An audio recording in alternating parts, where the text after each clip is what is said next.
How to photograph 2D art with your smartphone.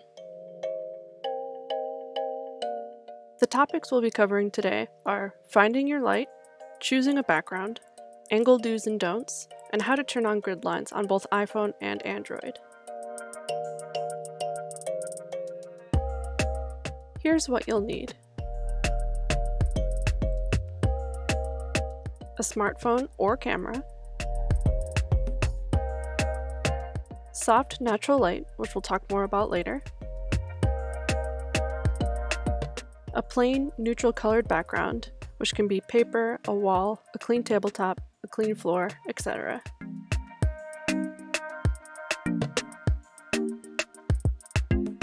Thumbtacks or nails if you're planning on hanging artwork to photograph it instead of laying it down on a flat surface. And lastly, your artwork.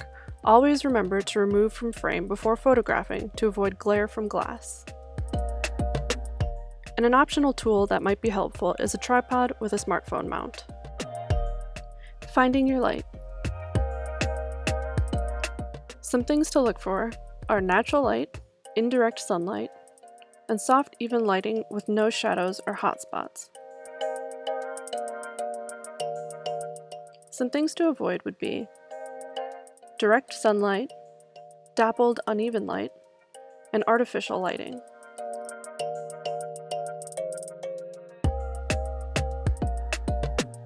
Here are some good and bad lighting examples. For this video, I'm using soft, even, indirect afternoon window light.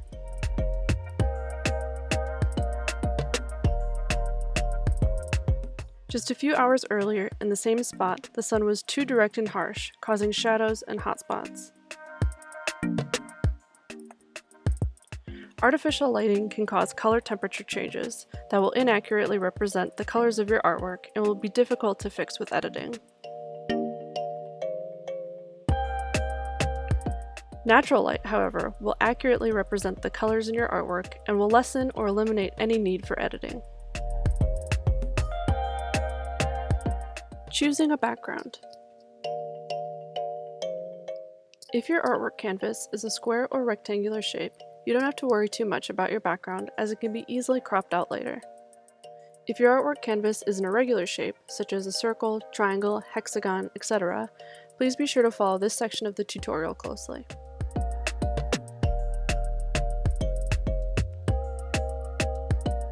Some things to look for are plain, neutral colors, such as black, white, gray, or tan, and a clean background with no distracting patterns or debris, such as clean paper, a wall, a tabletop, a floor, etc. Some things to avoid would be busy, patterned surfaces, colorful surfaces, even colors that match your artwork can still be distracting, or dirty surfaces.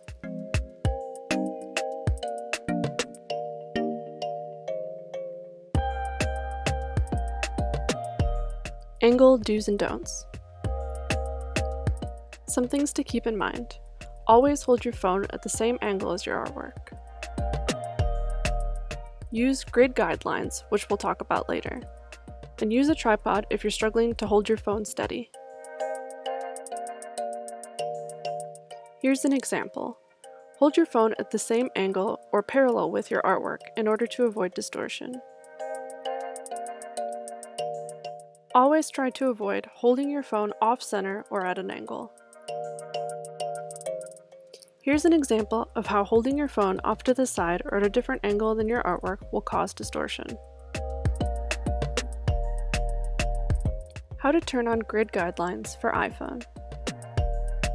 First, you'll open your Settings app. And while you're in your settings, you'll scroll down.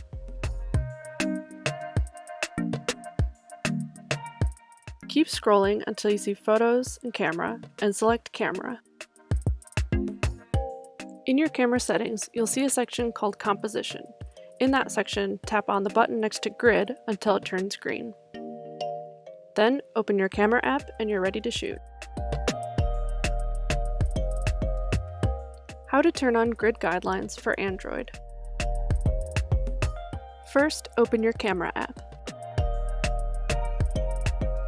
Then, tap on the settings icon in the top left corner. Scroll down in your camera settings until you see grid lines. Tap this section and you'll see 3x3 and square. Select 3x3, reopen your camera app, and you're ready to shoot. Now you know the basics on how to find your light, how to choose a background, angle do's and don'ts, and how to turn on grid lines. Thanks for watching, and happy photographing!